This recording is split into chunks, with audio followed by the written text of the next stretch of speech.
Welcome to the Jake of All Trades show. I'm your host, Jake Nuno, and this is another episode of Ask Reddit. And I'm Kirk Barbera, and we're going to answer Reddit. See you after this. From the streets of San Antonio straight to your wallet, it's Jake's 2 cents on Jake of All Trades. All right, welcome back. And what is your worst financial decision you made and why? That's the decisions. That's what we're looking at Ask Reddit. It's from Money Diaries Active is the subreddit, and it's worst financial decisions you made and why.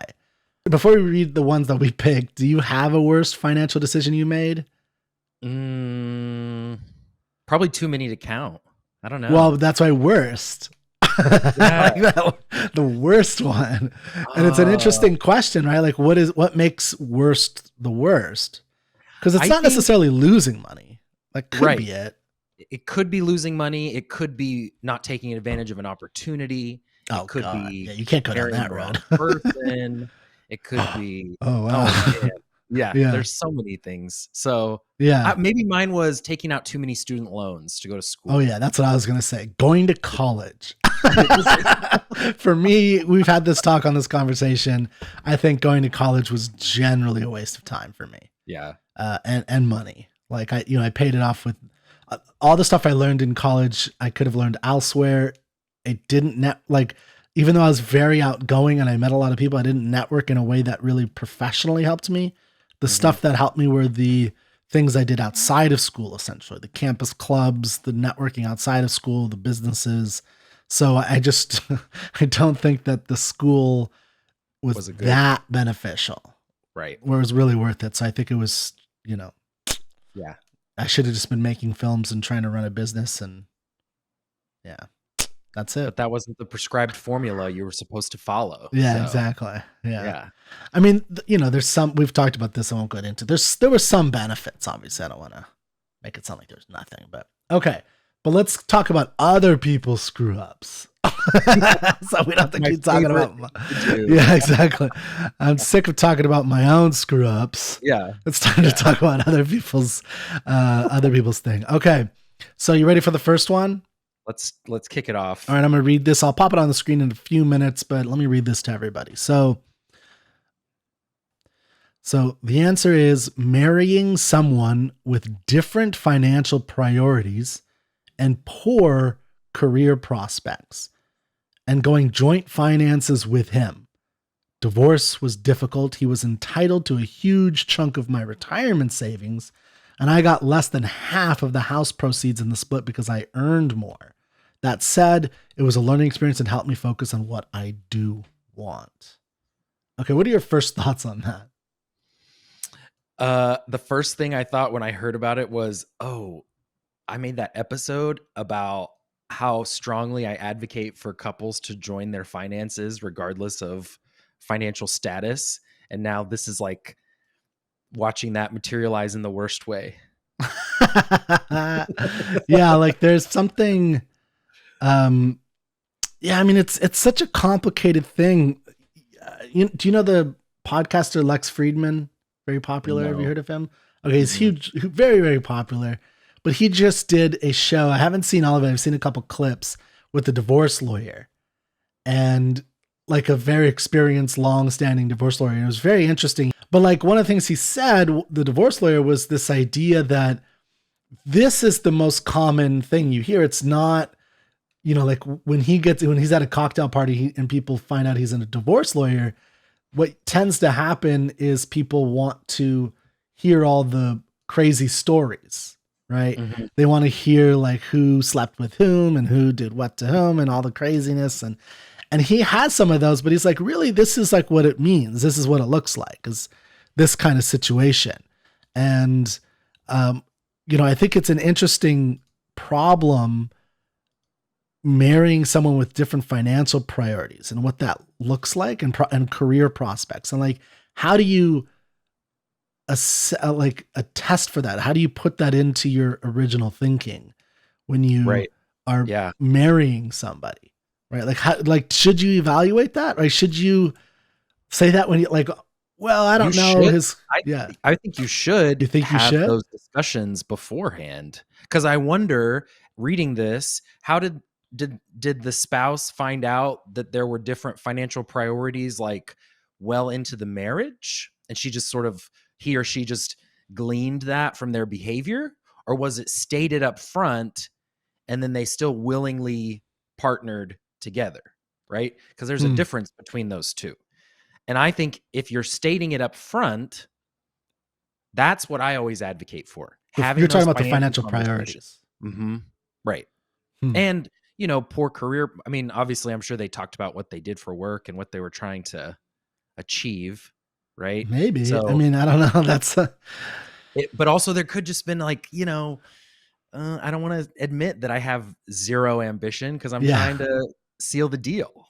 Yeah, exactly. I mean, that's part of the problem, and why you should probably date somebody for a little while before you marry them. Yeah. But yeah, I mean, I don't know. It's such a weird, like, how do you put that? Again, for me, it's like when you're dating somebody and you're falling in love with the person, I always think, it's weird, or my feeling is it's kind of weird to start thinking too intensely about their financial priorities. Doesn't sound very romantic to me. Is what I'm saying, right? Like, you don't see a rom-com where they like toward the end when they get together and they're in love. They're like, all right, now let's talk about your financial priorities and your career prospects, right? Like, that's really what you want to be in love with. What's your credit score? What's your bank account balance? There's something off about that, but I do sympathize with it because it's your life, right? Like, you don't want to be in these situations. And so I don't know. I think there's something, there's a lot I could say about this in my view of, I think, romance and love. Cause I wonder, what did you fall in love with if this person like isn't ambitious, or was it simply that they were like a teacher and they liked being a kindergarten teacher or something like that, a first grade teacher. And if that's the case, then you should know that what their career prospects were, right? Yeah. And then if you did know that, there's no indication in this question or this answer, I don't think, of, because she's saying this is the worst financial decision she made, marrying someone with different financial priorities and poor career prospects. As a blanket statement, I don't like it. Right, his advice, she doesn't seem to. She says divorce was difficult. Okay, divorce is always difficult. He was entitled to a huge chunk of my retirement. So to me, from a practical standpoint, that's the issue. Not that she married someone with different priorities and poor, but that when it didn't work out in this case, it did not benefit her. Yeah, she really got the bad end of that stick, and that's the question. Is why are we not structuring our marriages in such a way that when people leave, we figure out a way for it to be even? Well, I think one thing is this could have been like, if they were in Texas, it's a community property state. It doesn't matter if they had combined finances or not. He would still be entitled to 50% of her stuff, right? Mm-hmm. So that includes retirement. That's just part of being married in a community property state. So that is the way there's prenups protect that, though, right? Sure. Absolutely. Yeah. But you'd have to then have those conversations beforehand to be like, I think everyone just needs to get a prenup and just stop talking about it. Stop complaining. Just make it part of the marriage thing. Like you write your vows, you get your something blue, and you write your prenups. Like, that's just it. Like, seriously, like, this is so ridiculous. It just doesn't make sense. Like, I don't think it has to be less romantic. Like, you can, you have to get your license. You have to do these legal things. This is a legal situation. So just create a prenup and don't put this divorce lawyer I was talking about. He said, like, don't put, rainbow clauses in, and don't put fidelity clauses in. What's a rainbow clause? A rainbow clause is when you say that this prenup will go away after a certain period of time that we're together. Oh. So if we're together if we make it 10 years, this goes away. And he's like, that's just an incentive for someone to stick around for 10 years and then leave, especially if someone's wealthy, right? And then they just kind of put up with it and they're cheating on the side. And then at 10, 11 years, they're like, I'm out. And so like, just don't, it's not a good clause to put in because it's not you're not incentivizing the right things. Right. So like to me, that's what, like, I think, I mean, again, I've never been married, but I've observed a lot of things in life, and my unprofessional, like slightly educated view is that just have these like legal protections and then have the romance be the romance. And if something happens and you can't work it out, then that's it. And then you're fine, right? Like financially, and you could, go about your life rather than like have to suffer for the rest of your life. I wonder, because I feel like we're making an assumption that the way that this response is phrased is that she had already established success financially, like before going into this relationship. But what if they got married really young?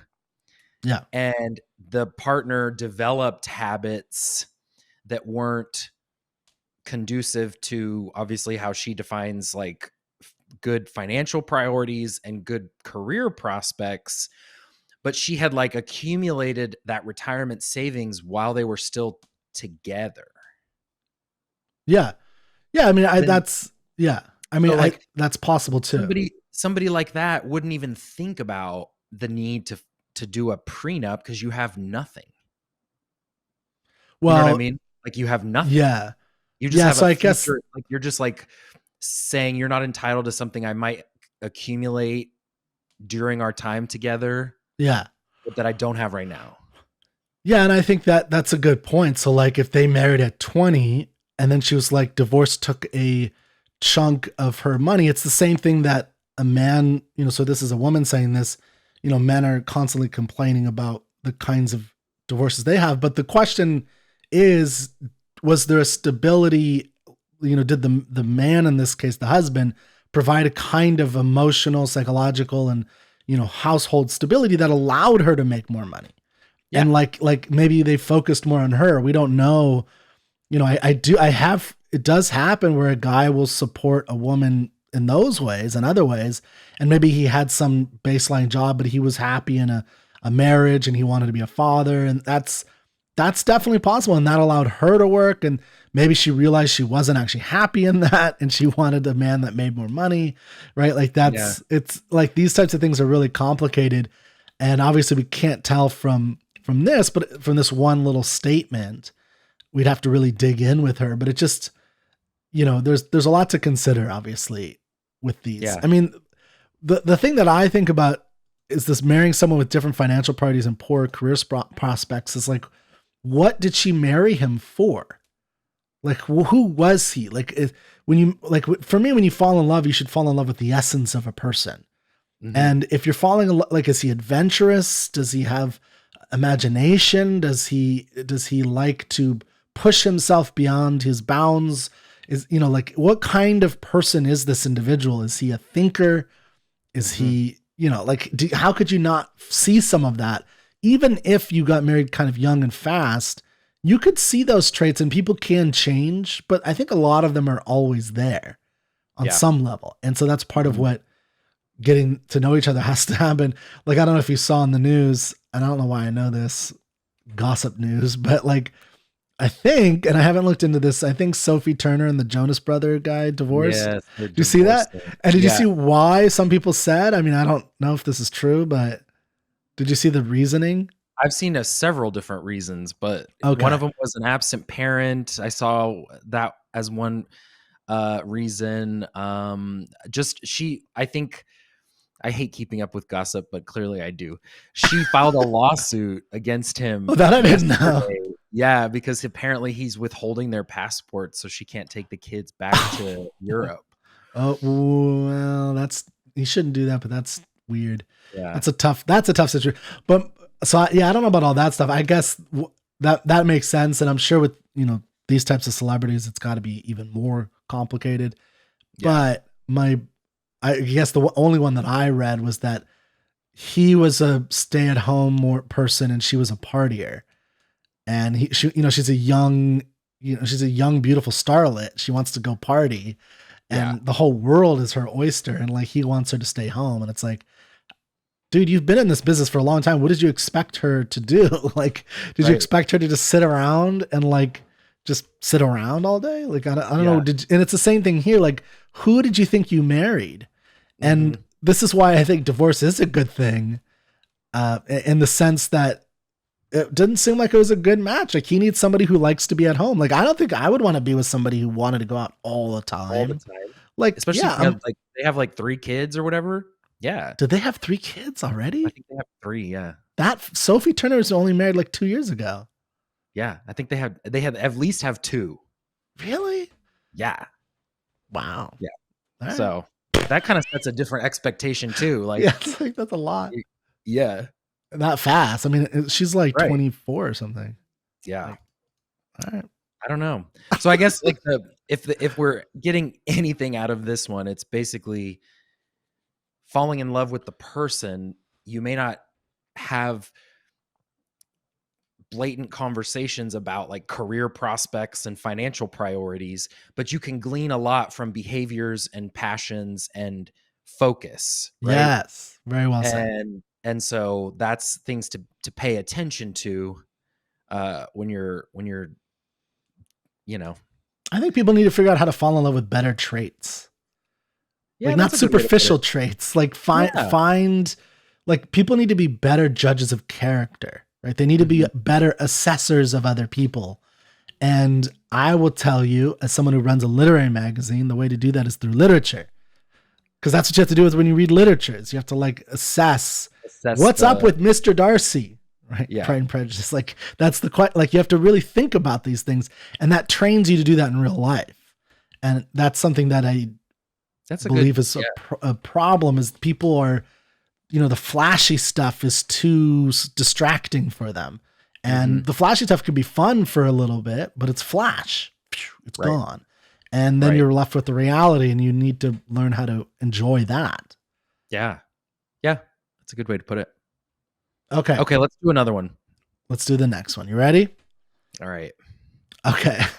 My boomer parent. So this is, again, going back. Worst financial decision you made and why? Quote, my boomer parents' advice wasn't helpful. Don't get a credit card. Only buy with cash equals no credit history at 18. Impossible to get an apartment lease in a safe neighborhood without a cosigner. Or dress for the job you want, not the job you have equals people assuming I'm overqualified or too loaded for an entry-level position because I'm in a nice dress and heels. Or walk in and ask to hand your resume directly to the manager equals lots of annoyed prospective employers and embarrassing moments. And the last one, and we'll go through these one by one, but then the last one, offer to work off the clock to show you're dedicated and love the work, then they'll give you more hours equals employers suspecting me of trying to get them nailed for labor law violations and bringing me in for a sit down with the HR. Jeez. Who is this person? What life are they living? Totally a Gen Zer. Yeah, right? this is like, what are you talking about? Okay, so this first one, Jake, why don't you reread that and tell For us sure. what you think? Okay, so don't get a credit card, only buy with cash, which ended up resulting in no credit history for this person when they were 18, and it wasn't possible for them to get a nice apartment in a safe neighborhood without having a cosigner. I agree with that one. I mean, you should help your kids build some type of a credit history before they, move out of the house, just because everything relies on credit. So you need to have that backing. Otherwise, you're going to have to co-sign on their apartment, and then you'll get mad at them when they miss their lease payment. Yeah, it does seem odd. Like, don't get a credit card, only buy with cash. Like, that is not boomer advice. I don't know why that's her particular parents. But I don't know how that's boomer advice. Like, boomers were the ones who basically made credit cards possible. Like, they're the right. First users of credit cards in the history, right? Like, yeah. I don't know what she's talking about. Don't get a credit card, only buy with cash. So I feel like that's a, whatever Like her parents went through Dave geographical. Ramsey University and Uh-oh. zero debt kind Yeah. of mentality, and then they tried to Yeah. pass that on to this person. Yeah. I mean, I think, it's possible to get parents who download their stupid thoughts on their kids. Like, well, I don't want to say like, I always keep all my money in a mattress under my bed because I don't trust the banks, right? Like, and it's like, okay, I can understand not trusting the banks, but that might be a mistake for other reasons. And you have to think about what kind of world you live in. It's like, so yeah, that's what that sounds like. I definitely did not get that advice from my boomer parents. Although I did not have a credit card. Not such. Yeah, I didn't have a credit card until I was like 19 or 20. So it's interesting that she says even at 18. Credit card at 18. Yeah. For the specific reason of building your credit, which was surprising because my family wasn't super financially savvy, but they did help me with that piece, which really in the grand scheme of things helped a lot because I never had to have a cosigner for anything. I learned how to manage credit early. It's a responsibility kind of thing. I don't know. Yeah. So it's definitely not blanket boomer advice. Yeah. For sure. This just sounds like you're bitter at your parents because they downloaded their thoughts into your brain, or tried to at least, and you didn't think for yourself. I love how the name says deleted. And this Ask Reddit deleted. That's how they feel. It's like deleted. Yeah, they changed their mind. Maybe people answered. They got replies that like, your parents, like, that's not boomer advice or something. I don't know. But yeah, like, and also I'd be curious. Like she says, safe neighborhood without a cosigner. I wonder if safe neighborhood is also code for out of her budget. Like is that what she really means? Like, what is she like? Is she really going to the ghetto? Is that what we're talking? Right. Like, is she going to like really bad neighborhoods, or it's just like she didn't get the lush apartment she really wanted at 18? Like, I lived in crap I lived in like, what are they called? The special one of my first apartments was like what is it called when they like assisted when it's like the government, like Section 8 housing? Yeah, that was the first one I lived in Austin and like Georgetown with two roommates. And I was like, because we were broke. Like that's what you do. I don't know what you don't get to move into like the fancy complex with gates and granite countertops right away. This does seem like a Gen Zer thing. Like, I didn't get everything at 18. At 18? What are you talking about? Like, man, some of my go live in the dorm. What are you doing? Yeah, exactly. Go to college. Like, God, complaining. But now maybe, we don't know for sure. Maybe she really there was an unsafe neighborhood, to be fair. Or he, I don't know. It doesn't say. Well, it does say they don't. Do they? It's possible. I mean, like he could be a cross. I'm in a nice dress and heels. Heels. That's right. Okay. So it could be a cross dresser, but I'm going to, if it's okay with you, assume it's probably a lady. You got it. Yep. Okay. Right. Okay. You want to do the next one? Yeah. So that's the next one. Dress for the job you want, not the job you have, means that people assume I'm overqualified or too loaded for an entry-level position because I'm in a nice dress and heels. I call BS. Yeah, I was gonna say. I was like, what is she talking about? No Who is this way. person? Yeah, like you're supposed to look homely because you're an entry-level employee. Like I don't. Yeah, people don't know. Well, and again, like I always wonder, what job is she trying to dress? Is she like going to an accounting firm and dressing like a stripper because she wants to be a stripper? And she's like, what do you mean you're too low? Like, dress for the job you want just means dress professionally, depending on the type of job you want. Like, now if you want to be a tech entrepreneur, then maybe you actually dress a little differently. Mm-hmm. Right. And so, but even still, like, nobody's going to think you're too loaded. Unless she's wearing like, this person's starting to sound like Gucci and exactly. That's like, gonna say over the top. Yeah. Right? And it's like, then I don't think you're thinking through these things that well. Like, this is actually pretty good advice to dress for the job you want, not the job you have. Yeah. It's kind of interesting thinking about it now. Like, okay, at 18 years old, the interpretation from your parents is all wrong, right? Like she has misconstrued what they're trying to tell her completely. Yeah. So she's doing the complete opposite. Like, oh, so I have to wear my Chanel boots Yeah. and my Gucci dress Yeah. to my internship. No. My internship. Yeah, because I want to be because the job I want is CEO of this multinational company at 19. Yeah. And it's like, okay, first off, they don't dress like that. So yeah, Right, I think exactly. like Yeah. just dress professionally and look like take care of yourself. Mm-hmm. It also like human beings are wonderful rationalizers. We are the creatures who can create reasons and justifications for everything that happens to us, good or bad.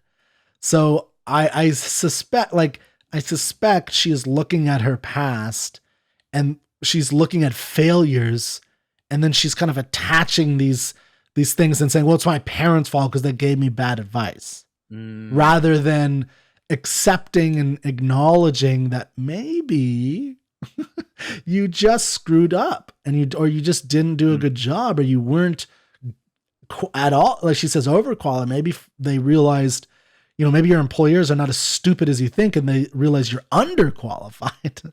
Right. And they didn't assume you were overqualified because you were wearing Gucci, but they assumed you didn't know what you were doing because they looked at your resume and they talked to you. And you came up with these kinds of, reactions to things. I'm being very hard on this young lady. So I want to, it's possible that this is, well, I think the second one, I don't think there's anything good about that, but the dress for the job you want is a good piece of advice generally. Just think about what that means though. Yeah. Right. Like think about the company you're applying for. Think about who you're trying to, what job you'd like to have. You want to be in advertising. Look at what the other advertisers are work. So you're working in like copywriting and you want to work up. Well, what do they wear? We'll start kind of looking like that a little bit. Like that's it. Mm-hmm. It's pretty good advice. I think it's really good advice actually. Yeah. All right. But interesting the way that the young mind interprets the advice. I don't know if it's just the young mind. I knew that stuff when I was a teenager. At 18. Yeah. I mean, I wasn't, at 18, I understood the concept of like dressing for the job that you want. Yeah. Okay. Next one. Walk in and ask to hand your resume directly to the manager, which resulted in lots of annoyed prospective employers and embarrassing moments. Do you think this one, it does make sense just because like the nature of applying for jobs has changed so much that it's not quite as easy to get in front of that person anymore at a company, right? Because, they typically prefer you to submit an application through their portal, or, they need you to follow these certain steps. I don't know. It's been a long time. I've worked for the same company now for almost 11 years. So it's been a long time since I've been like looking for work. So I don't know. Well, but you have, I remember you were looking at a stack of resumes at one point. Yes. Right. And it was like they were all the same and there was a ton of that. And it was like difficult to look through. That's very true. Again, what I'm hearing in like the unifying theme I'm seeing here is a sense of entitlement from this young lady, right? Like you're going to have embarrassing moments. Tough.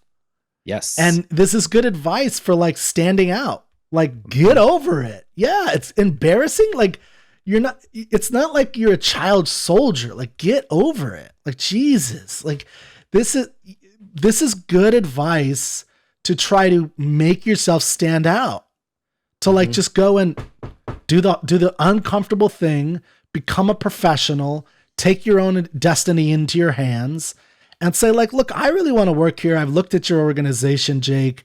I like iFinancial. I know you may not have something for me right now, but I just wanted to give this to you. And, if something comes up, please think of me. And that, like, I think I've only gotten jobs by directly talking to them. I've never gotten a job the other way. I'd be homeless in a ditch. Like, this is crazy. Just submitted resumes. Yeah, like nobody ever hires me that way. And so I just think it's just her advice is just so bad. Like her reaction to good advice is really bad. Right. Yeah. And it's like, this is almost people, like young people. Maybe this is a Gen Z thing, or I don't know. Maybe I think millennials do this too. You and me, I don't think we did it as much. Like millennials, a big, topic, but there's a lot of Gen Zers. They're not all like this. Mm-hmm. So it's not like, just like she's saying boomers, it's not like just Gen Zers. It's the type of person who's entitled and thinks that things should go her way really easily.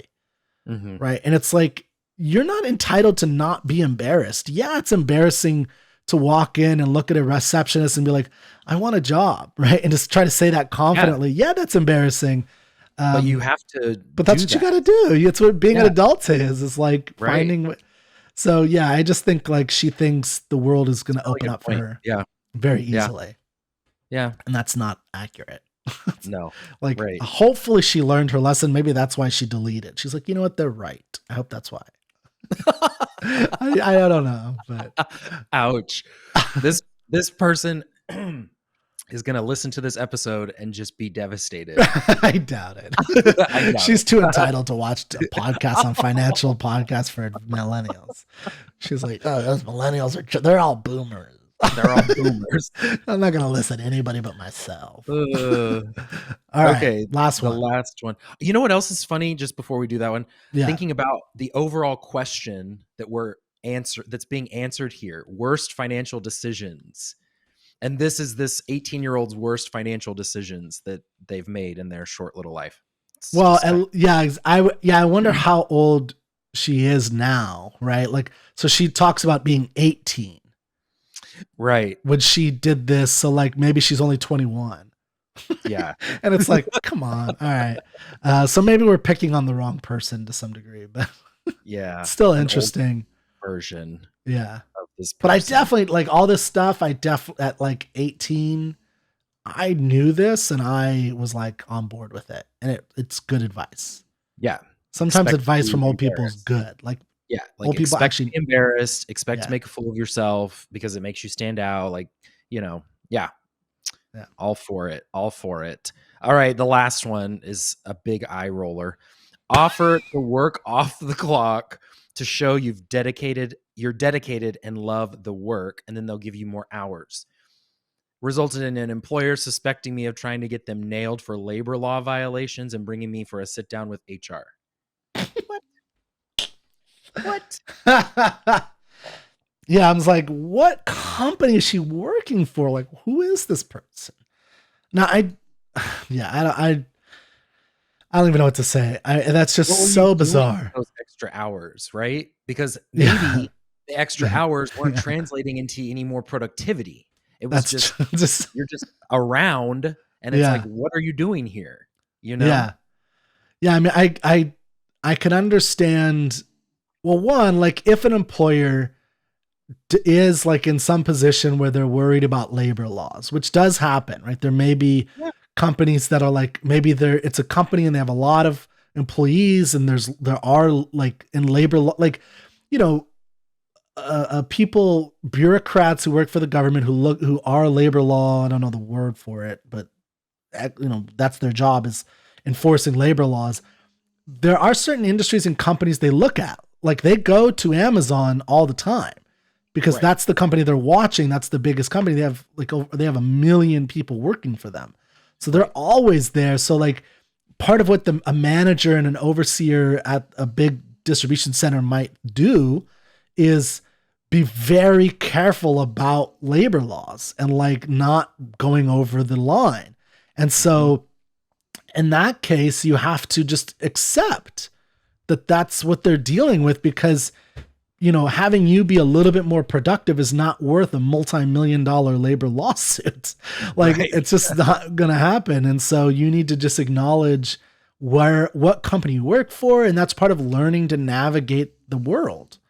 Mm-hmm. It's like companies are trying to navigate it as well, and they need to make money or they're going to go out of business. And so it's just like, if you should offer to work off the clock, although I don't know what you mean by off the clock in that sense, because you want to be on the clock. What you're asking is offer to work overtime, right? Right. Yeah. But then you're saying off the clock is, I mean, I think it's I the see. nature Yeah. of the work, right? So like if you're in shift work, like at Amazon, like you said, that there's a limitation to the amount of work that you do in your shift time, and you staying over impedes on somebody else's shift Yeah. and doesn't result in more productivity for the company. Whereas if you were working at a restaurant and your shift is over, but you go to your manager and you say, "Hey, I noticed the fryer is dirty. Mm, Can I stay a couple hours after and clean it?" That sends a totally different message, right? yeah. Yeah. Same with you got your first office job and you want to stay a little later because the scan basket's full and it needs to be emptied out. That's a different message than just being like, I'm going to stay an extra 45 minutes and make sure my manager sees me sitting at my desk. For what? Yeah. Yeah. Yeah. No, I think it's the lesson is provide value to your employer and become better at your job.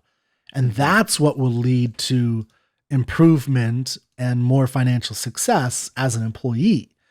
And if you work for a company where you're trying to provide value genuinely, like you're trying to improve what they do without being a nuisance, you're listening, you're trying to understand, and then you're trying to better yourself in your job, trying to be the best at your job that you can be, that will translate to success. And if it doesn't, then, while you're working there, start looking for another job. That's not the right job for you.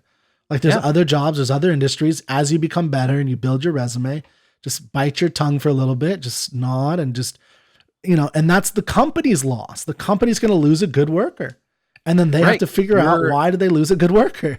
Yeah. Because your intention was pure. Like you weren't just trying to get more hours and make more money. You're trying to invest yourself and your time in that company. So that you can make more money, of course. So that you can make more money. So you could build your wealth. And because, you're starting from scratch. It sounds, well, maybe with Gucci, but Gucci scratch. And Gucci scratch is a different starting from scratch. Exactly. Yeah. I was just, there's like an article about all these Nepo kids who are buying $3-4 million houses in California, like as everybody's leaving. They're like buying these, multi-million-dollar houses. And it's like, I wonder if this lady deleted her comment and went and bought a $4 million house. I'll show them. Yeah, I'll show them. Show them. Yeah, it's like, Mommy, can I have another couple $1 million to put a down payment? It's like, all right, but dress the way you want to be treated. Dress exactly. All right. Okay, last one for the episode. Oh yeah. I forgot that one was a long one. This one's a little more financial related. Yeah, we'll do this one. Let me read it. Okay. Here's what this person said. I didn't realize I needed to actively invest my Roth IRA for 4 years. I thought by putting money into the account that it was being invested. Still embarrassed and depressed about it. Do you want me to read this response? Read the second one too. Okay. Yeah. Hello, I am 31 and realized this last month. I've been putting money into it for 10 years in which I did not have a traditional 401k either. Ugh. Okay, explain this one to us. Help us all out. I'm wondering if I'm doing this wrong. No, you're not. You're not, because you have me. Oh, okay. This is very common when people set up a Roth or a retirement account or an investment account and they don't have an advisor. Then when you put money into the account, like you go from your bank account and you put $100 into your Roth, you have to make an election to buy something with that $100. Otherwise, it's like cash. It just sits in cash. And so when you have someone like me, right? Like Kirk puts money in his account and then I go and buy stocks and bonds with it. This was the step they had been missing. And they've been missing that for years, right? And think about like if you missed that during COVID time, like when the market was like up 30% and you're just sitting in cash, the whole time, thinking that Oh, you're investing for your future. And ugh, this happens a hurts my lot. I soul. I have people come to me and they're like, "What do you mean I have cash in my retirement account? Like you never invested it. It's just sitting in cash." And it's, Oh, could be $40,000. It's just been sitting there. oh, Yeah. that hurts. Yeah. Yeah, that hurts. So make S- sure if you do your own investing, like if you open an account through Fidelity or Vanguard because it's cheap, more power to you, great. But make sure that you've picked an investment and bought the investment. It's not just the Roth. The Roth is not the investment. The Roth is That's the the account. count. Okay. The Yeah, investment is the mutual fund, right? You got yeah. to buy the fund. Yeah, Yeah. so like my 401k is a 403b at a nonprofit. They like I put money in, like I max it out or I put as much money as I can to get their full matching. That goes into they have an investment firm that's working with that, I think, But right? you've picked something when you signed I up. probably did. You Yeah. did. Yeah. When you sign up, they make you pick Yeah. something Yeah. so that this doesn't happen in like an employer plan. And also with an employer retirement plan, it's now required by law that there's something called a default investment option. So if somebody signs up and they don't pick anything, it automatically goes into like a target date fund or a balanced fund or something so that it's not just sitting in cash. Mm. So yeah, they pretty well protect you with your employer retirement.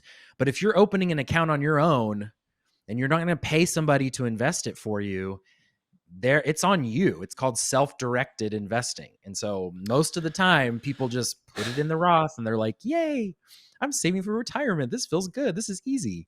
And then it's just sitting there.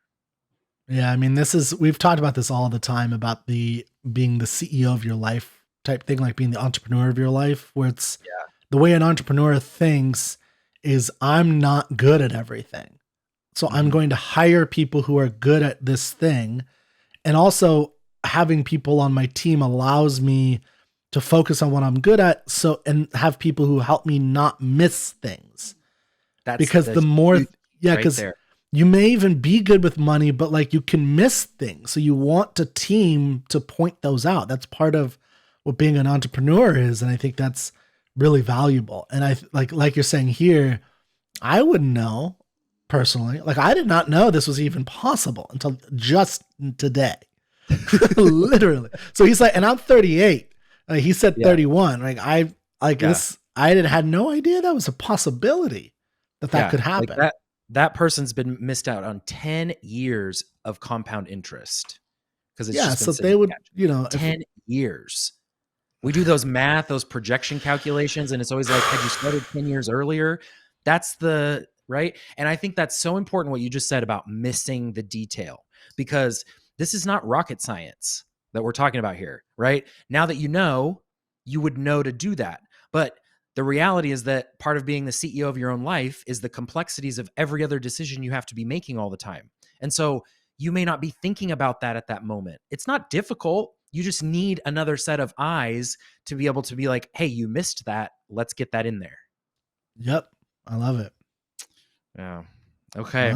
Well, We answered that's Reddit. our You answer asked. Reddit. We answered. You asked, we answered, and I know that poor girl that we just destroyed didn't really ask for that, but She's gonna be sitting in her castle with her Gucci bag, like those guys in Texas don't know what how they're dare talking they? about. Those old boomers. crusty dudes. Yeah. All right, guys. Well, that wraps up this episode of Jake of All Trades. Be sure to check us out on our blog at jakes2cents.com. Take care. We'll see you next time.